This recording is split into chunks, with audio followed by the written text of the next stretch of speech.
जिस जिह्वा से नाम जप कर रहे हो, अगर नाम का विशेष फल प्राप्त करना है, जल्दी फल प्राप्त करना है, आपको दुखों से बचना है, पाप भस्म करना है, तो झूठ बोलना बंद कर दीजिए। क्या बिगड़ जाएगा आपका? सच्ची बोलने में क्या बिगड़ जाएगा? सच्ची बोलना शुरू करोगे, हिम्मत नहीं रह जाएगी पाप करने की। ये जो पाप करने की तुम्हारी हिम्मत पड़ रही, झूठ बोलने के कारण पड़ रही। नहीं, असत्य संपातक पुंजा, सबसे बड़ा पाप झूठ बोलना। उससे क्या होता है? हर चीज हम छुपाना चाहते, किससे? उस सर्वज्ञ परमात्मा से, गुरुदेव से। नहीं, झूठ नहीं।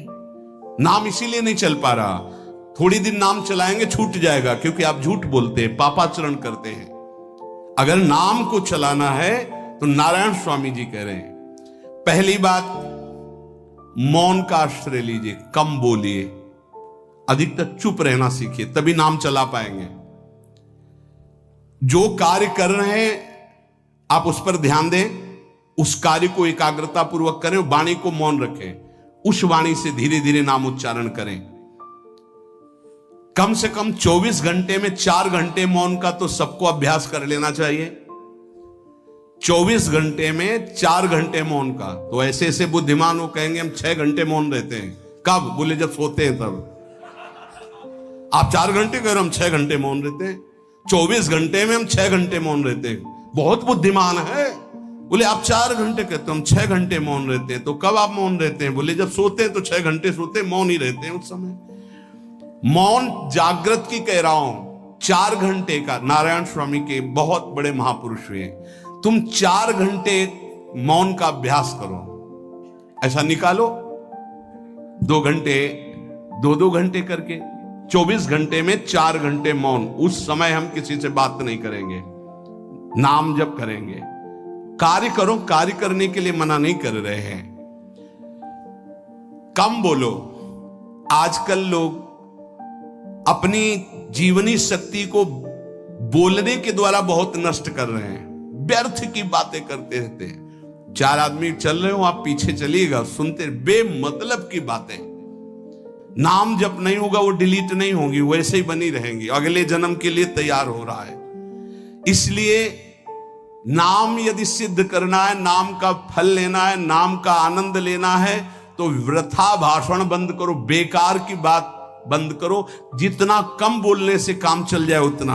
सामने वाले को बोलने दीजिए, आप बीच में नाम चल रहा है, जी नाम चल रहा है। जब कोई आवश्यक बात हुई, पवित्र शब्द बोल दिया, नहीं चुपचाप सुनो ना।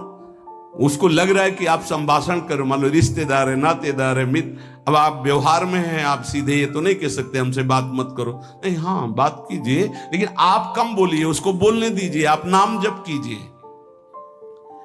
जरूरत भर बात कीजिए। बात में भगवान की चर्चा हो तो कोई बात नहीं, अगर प्रपंच की चर्चा है तो बचने की कोशिश कीजिए। अपने संबंधियों, अपने दोस्तों, अपने व्यवहारियों से व्यवहार, दोस्ती, संबंध शिथिल कीजिए, तभी नाम में प्रीति होगी। अगर ये कि अब हमारे दोस्त आ गए हैं तो फिर वो दोस्त छूट जाएगा नाम, अब बातें शुरू हो गई प्रपंच की। धन्य है ऐसी बुद्धि जो प्रियजनों से भी संभाषण केवल भगवत वाक्यों का, अन्यथा नहीं। इसीलिए इस मार्ग को वर्ण करना बहुत कठिन है। एक ऐसा तुम्हारा निवास स्थान होना चाहिए अलग, जिसमें अपने रिश्तेदार, नातेदार, व्यवहारियों का प्रवेश ना हो। आपकी शैया अलग होनी चाहिए। अगर नाम जापक नाम सिद्ध करना चाहता है, नाम का फल लेना चाहता है, नाम निरंतर चलाना चाहता है, तो जिस आसन पर आप बैठते हैं उसी में प्रपंची, विषयी, सांसारिक वृत्ति वाले बैठेंगे तो भजन की वृत्ति नहीं बन पाएगी। एक ऐसा, वैसे होते हैं घरों में बैठने वालों का अलग, लेकिन साधन कक्ष अलग होना चाहिए अपना। किसी का यदि प्रवेश ना हो तो आप देखेंगे कि आपके साधन के परमाणु आपको वहां बैठते ही तत्काल विक्षेप रहित करके भजन में लगा देंगे। अगर घर में ऐसा कुछ ना हो तो एक आसन अपना अकेला रखिए, जिस पर आप शयन करें वो आसन केवल आपका ही होना चाहिए। अगर वो सार्वजनिक बैठने के लिए ही है, ऐसी व्यवस्था नहीं, तो आसन समेट कर अपना अलग रख दीजिए और दूसरे आसनों पर बैठा लिए, फिर वो आसन हटाकर जब आप शयन करें तो आपका आसन होना चाहिए। इसका बहुत बड़ा प्रभाव पड़ेगा। कोई भी ऐसा दृश्य या पुस्तक ना पढ़ें जो वासनात्मक हो और प्रभु के नाम से आपको विमुख कर दे। अखबार आदि, समाचार आदि, ये हमारे चिंतन को नष्ट करते हैं। अगर नाम जप करना है, निरंतर नाम स्मृति बैठालनी है, एक घटना कई मिनट तक विक्षेप देती है। ऐसा हुआ, कैसे लोग हैं। अब उसमें तो समाचार ही हो रहे हैं, सैकड़ों बातें हो रही, पेपर है तो सैकड़ों बातें लिखी हैं, क्या क्या, अब वो सब दिमाग में भर गई। इतना व्यसन है किसी किसी को पेपर पढ़ने का, समाचार पत्र पढ़ने का, कि सुबह होते ही वो विरह में रहते हैं कि पेपर आ जाएगा। आया नहीं, मिला तो ऐसी एकाग्रता से पढ़ते हैं जैसे वेदांत चिंतन करने वाला वेदांत चिंतन। चश्मा लगा, चाय रखी, ठंडी हो रही, उससे मतलब बीच बीच में चाय और चश्मा से और पूरे दिमाग में वही। अब क्या करेगा, जो पढ़ा है उसका चिंतन बनेगा, वही बोला जाएगा। अब जहां चार मिले तो तुम्हें पता है, उत्तर प्रदेश में ये हुआ, मध्य प्रदेश में ये हुआ, चर्चा दिमाग। नाम जापक पूज्य श्री नारायण स्वामी कह रहे, अखबार पढ़ना, दुनिया भर के प्रपंच की जिसमें बातें हैं, ऐसे समाचार, ऐसे टेलीविजन देखना, ये तुम्हारे हृदय में नाम नहीं चलने देंगे, तुम्हारी स्फुरणा को गंदी कर देंगे, बेकार का वक्त खराब होगा। इसलिए अगर आपको पढ़ना ही है तो धार्मिक ग्रंथों को पढ़िए, अपने इष्ट संबंधी ग्रंथों को पढ़िए नाम जपने के लिए। किसी को कभी वचन न दें। पांचवा, बहुत बहुत पॉइंट की बात करें, यदि आपने किसी को वचन दे दिया और पूरा नहीं किया तो भजन का फल वहां जाएगा, ध्यान रखना। यही हमसे सब त्रुटियां होती रहती है अपने लोगों से। जाओ आज से बाद वचन दे दिया, हम ऐसा नहीं करेंगे, नहीं करेंगे चाहे मर जाएं। और अपने लोग ऐसे फिसड्डी हैं कि शाम के वचन देते हैं और सुबह फिसल जाते हैं। 2-4 दिन बोलते बहुत चला, फिर फिसल जाते हैं। बोले कसम से आज से ऐसा नहीं करेंगे। तो आप इसको खिलवाड़ न समझे, आपके सुकृत नष्ट हो रहे हैं, वासना आपके सुकृतों को नष्ट कर रही। दूसरा, जैसे आपने किसी से कहा कि मैं शाम के 5 बजे आ जाऊंगा, तो 5 बजने में 5 मिनट कम होने पर आपको पहुंच जाना चाहिए, 5 मिनट ओवर होने पर नहीं, उसके पहले ही आपको ऊपर। यह संतों के जीवन में देखा गया है।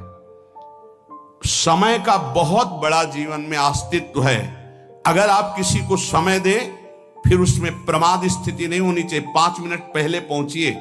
समय दिया है किसी को तो 5 मिनट पहले, उसको इंतजार ना करना पड़े। रात को सोते समय नाम जापक उपासक विचार करे, मेरा नाम किन किन कार्यों में छूटा, मेरे से कौन कौन सा पाप हुआ, मैंने कौन सी आज गलती की जो नहीं करना चाहिए, और उसे डायरी में नोट करें। नारायण स्वामी कह रहे हैं दूसरे दिन सावधानी पूर्वक वो गलतियां ना होने पावे जो हमने आज की। जब उपासक सत्य बोलना स्वीकार करता है तो उसके हृदय में डर जागृत हो जाता है। ध्यान रखना, डर ये माया के द्वारा प्रेरित है। अगर व्यापार में सत्य बोलेंगे तो पैसा अधिक नहीं आएगा, अगर हम सत्य बोल दिए तो डांट लगेगी, अगर हम सत्य बोल दिए तो सब लोग जान जाएंगे मैं ऐसा गंदा हूं। सच्ची मानिए, सत्य बोलने का नियम ले लीजिए, आप निष्पाप हो जाएंगे, आप महात्मा बन जाएंगे अंदर से। कोई भी पापाचरण आपके जीवन में नहीं रह जाएगा। भगवान का नाम सत्य है, उस नाम को चलाने के लिए झूठ बोलने वाला नाम को कैसे चला सकता है। सत्य बोलने से यदि तुम्हारा नुकसान हो रहा है तो तुम सह जाइएगा। नारायण स्वामी कह रहे हैं उससे बड़ा लाभ आपको श्री भगवान प्रदान करेंगे। आप सत्य बोलिए। आजकल भगवान पर विश्वास नहीं, इसलिए झूठ पर विश्वास है। कलयुग की ऐसी प्रेरणा है कि सब झूठ बोलने लगे हैं। कोई डरता ही नहीं झूठ बोलने में, पूरा का पूरा। जैसे नहीं कहते कुछ तो सत्य होगा, ऐसे ऐसे महानुभाव हैं कि 100% झूठ बोल जाते हैं, 100%। धन्य है मोबाइल जो झूठ बुलाने में बहुत प्रवीण है, बहुत प्रवीण है। अरे भाई हम नहीं मिल सकते, आज हमारा मन नहीं है, खत्म खेल हो गया, सत्य बात है, नहीं मिल सकते आपसे, मत उठाओ फोन। अगर तुम्हें झूठे ही बोलना है तो फोन क्यों उठाओ? नहीं बोलेंगे, नहीं उठाएंगे तो समझ जाएगा कि उनकी रुचि नहीं। ये झूठ क्यों बोलना, सत्य बोलो। झूठ से यदि आप बच गए तो आपके जिह्वा पे नाम निरंतर चलने लगेगा। ये झूठ ही नाम नहीं चलने दे रहा। असत्य आचरण, छुपाने की वृत्ति, असत्य भाषण, ये नाम में प्रीति नहीं। किसी को भी फुसलाने के लिए झूठ मत बोलिए। सत्य बोलने का अभ्यास कर लिए तो पापी जीव भी महात्मा बन जाए। सत्य आवश्यक है। एक बड़े कागज पर ऐसी जगह लिख के रख लो जहां तुम उठते बैठते देखते हो कि मुझे सत्य बोलने का नियम लेना है, झूठ नहीं बोलना है। सत्य साधन कर लो, फिर देखो नाम कैसे चलता है। तपस्या, बड़े बड़े पुण्य, बड़े बड़े तीर्थ स्नान उतना पवित्र नहीं करेंगे जितना सत्य बोलने से होगा। पर बहुत कठिन है इस समय सत्य बोलना।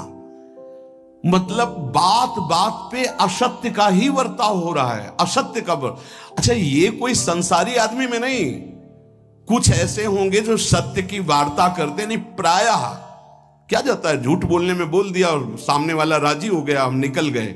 लेकिन सत्य ना होने के कारण आप में सत्य आचरण, सत्य स्वरूप भगवान का नाम, भगवान को कहा गया सत्य नारायण, वो नाम नहीं चलेगा। भजन करने का पहला साधन है सत्य बोलना। जबान से सत्य बोला जाए। और भजन की संख्या प्रारंभ में जरूर लेनी चाहिए।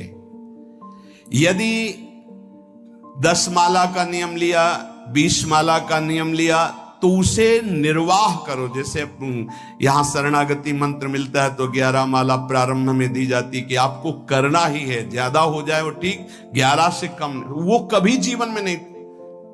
अपने जीवन में गुरु आज्ञा 11 माला तो करनी है, हर समय करना है। पर ये मन थोड़े दिन तो नियम में चलेगा, इसके बाद छोड़ देगा। दीक्षा तब लेनी चाहिए जब गुरु आज्ञा पे चलने की हिम्मत हो, नहीं तो ऐसे ही नाम जपो करो। जब नियम मिल गया 11 माला तो चाहे प्राण निकल जाए, हमको 11 माला पूरे करने, प्राण निकलने तक गुरु आज्ञा का पालन करना है। यदि आप नाम जब अधिक मात्रा में नहीं करेंगे तो जो आपको नाम मिला है उसका फल आपको अनुभव में नहीं आएगा। क्यों? क्योंकि नाम का हिस्सेदारी होती, भजन की हिस्सेदारी होती। जैसे किसी ने प्रणाम किया, वो भजन लिया। गृहस्थी को इसीलिए मना किया कि रास्ते में परिक्रमा मार्ग में हलवा पूड़ी ये सब बट रहा है, हाथ मत फैलाओ। वो दान कर रहा है, सुकृत कर रहा है, और कोई दूसरे ले विरक्त आदि। आप अपने भूख मिटाने के लिए 4 रुपया के चना लेके भले पालो, लेकिन दूसरे के द्वारा दिया हुआ हलवा मत पाओ। यहां धाम आए हो, भगवत कमाई करने आए हो, यहां नाम जप करो, कष्ट सहकर परिक्रमा दो। हो सके 4 रुपए की वस्तु लेकर के आप पशु पक्षियों को पवा दो, किसी एक का पेट भर, तुम मत पाओ दूसरे का। तुम चाहो तो उपवास कर सकते हो, या प्राण पोषण के लिए रूखा सूखा थोड़ा खा लो। ये दूसरे के आराम से धाम में हम आए 2-4 दिन खूब खाए पिए नहीं, भागीदारी हो जाएगी तुम्हारे पुण्यों की। वहां ऐसे फ्री नहीं है कुछ। भजन का भागीदार राजा भी होता है, जिसके राज्य में रह रहे हैं। जो अन्न देता है वो भजन का, जो वस्त्र देता है वो भजन। इसीलिए गृहस्थ को कहीं कुछ भी स्वीकार नहीं करना चाहिए। ये बहुत ध्यान रखिए। अगर आप कहीं तीर्थ साधु आश्रम कहीं जाते हैं, कोशिश कीजिए कि किसी से सेवा ना ले, और अगर सेवा ले तो उसके अनुसार फिर अर्थ दे दे। अगर आपने वहां भोजन पाया, पान पाया, तो उसके अनुसार सोच ले कि अगर हम इतना खरीदते तो कितने का मिलता, वो दे दिया तो आपका भजन बच गया। कभी आपको कोई प्रणाम नमस्कार करे, तत्काल बराबर प्रणाम करो। किसी को अपना भजन का हिस्सेदारी नहीं, सबका मंगल हो। ये भजन जितना बढ़ेगा तो आपको भगवदाकार कर देगा। दिन रात 24 घंटे में 21,600 श्वास चलती है। 21,600 श्वास में 6 घंटा तो सोने के चले जाते, उसमें तो चेतना नहीं रहती।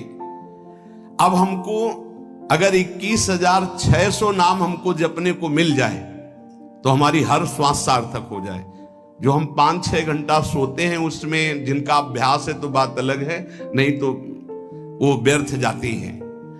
तो हमें एक श्वास में कई नाम जपने का अभ्यास करना चाहिए, जिससे 200 माला फेरने पर ये 21,600 श्वासों की गणना पूरी होती है।